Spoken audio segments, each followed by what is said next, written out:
¿Qué tal? Buenas tardes. Estoy aquí con Leonel Iglesias, especialista en manejos de recursos naturales del Banco Mundial. ¿Cómo está, Leonel? Buena tarde. Muy bien, muchas gracias, Jessica. Gracias por acompañarnos y bueno, lo tenemos aquí hoy invitado porque queremos que nos platique un poco del programa de fortalecimiento de capacidades.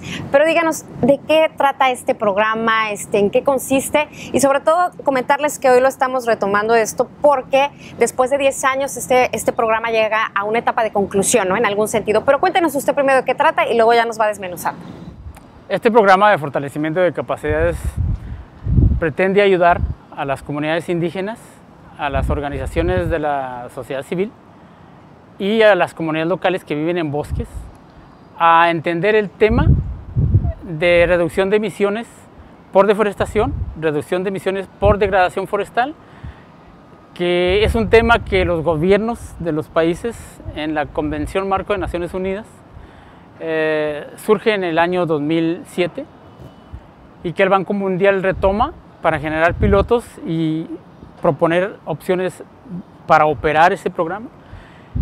Y en el transcurso de 10 años el mundo se dio cuenta que reducir emisiones por deforestación requería entender a la gente que vive en el bosque y a la gente que vive cerca del bosque y a la que depende del bosque. Y entonces eso hace que, por supuesto, las comunidades indígenas, las comunidades locales, sean tomadas en cuenta en cualquier diseño de cualquier estrategia que los gobiernos propongan. Y entonces, para que ellos puedan participar con los gobiernos, necesitan entender el tema. Esto es el programa de fortalecimiento de capacidades. Estamos ayudando a que esas comunidades indígenas, esas organizaciones de la sociedad civil, entiendan el concepto y entonces estén informados y puedan entonces ayudar a los gobiernos de los países. Son 45 países de todo el globo que están diseñando estrategias nacionales para reducir emisiones. Y bueno, todos ellos necesitan el acompañamiento de los pueblos indígenas. Esto es el programa, está ayudándoles a que se entiendan, se conecten, se entiendan. Oiga, ¿y en Latinoamérica cuántos países están participando? ¿Cómo es un poco aquí en Latinoamérica? Hay 17 países participando desde hace 10 años en el programa de fortalecimiento de capacidades y más específicamente en el programa global que se llama Fondo del Carbono de los Bosques dentro del Banco Mundial. Y esos 17 países están ya a punto de declararse con un paquete de preparación listo para firmar documentos que empiecen a ayudarles a transferir los bonos, las unidades de carbono, las emisiones reducidas hacia los países desarrollados que necesitan compensar sus emisiones. Y entre ese tipo de transacciones entre países pobres forestales, países desarrollados que tienen la necesidad de compensar las emisiones que ellos mismos hacen, se empieza a dar una negociación, se empieza a dar una compensación y todo eso debe resultar en beneficio de las comunidades locales también, no solamente del planeta, pues también las comunidades que viven de y para los bosques tienen que sentir un beneficio para que se incentive el cuidado de los bosques de manera más notoria. Gracias, Leonel. Oiga, y ahora que nos platica esto, en el día a día, ¿cómo se ve el fortalecimiento de capacidades? Me refiero un poco, ¿qué se hace? ¿Se dan cursos, se dan orientaciones, acompañamiento técnico? ¿Cómo es esto? Que para quien no está familiarizado con esto, que puedan entenderlo. Se arreglan eventos de capacitación, eventos de comunicación, y todos a nivel comunitario. Entonces se arreglan intercambios de esas comunidades con los técnicos de gobierno, con los representantes de la sociedad civil y empieza a haber intercambio, empieza a haber puntos de vista. Casi siempre son talleres de un día, de 2 días, junto con los gobiernos y los técnicos trabajamos para que el gobierno con sus capacidades interactúe con las comunidades, interactúe con la sociedad civil también en los medios urbanos, no solamente en el medio rural.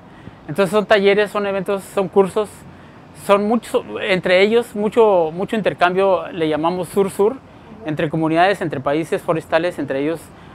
Hoy es un diálogo muy interesante, los diálogos son muy necesarios porque ellos intercambian experiencias y se ayudan mutuamente. Entonces todo eso requiere movilidad, requiere gastos de operación, requiere que ellos tengan los materiales y cuenten con los medios de comunicación. Y creo que está funcionando. Hay experiencias muy bonitas que se pueden contar con toda claridad y que esas experiencias las vamos a compartir en el reporte global que va a salir de acá.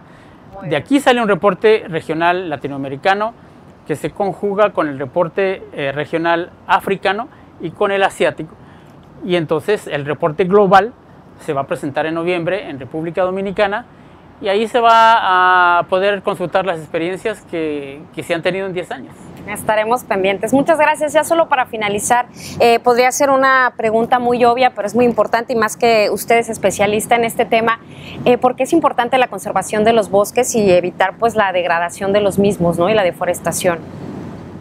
Primero porque ahí se almacena, ahí se guarda el carbono. Desde el punto de vista del cambio climático eso es esencial, que se siga guardando ahí. Los árboles captan el dióxido. La madera que está en los árboles, más o menos un cuarto de esa madera equivale a dióxido de carbono y la mitad es biomasa.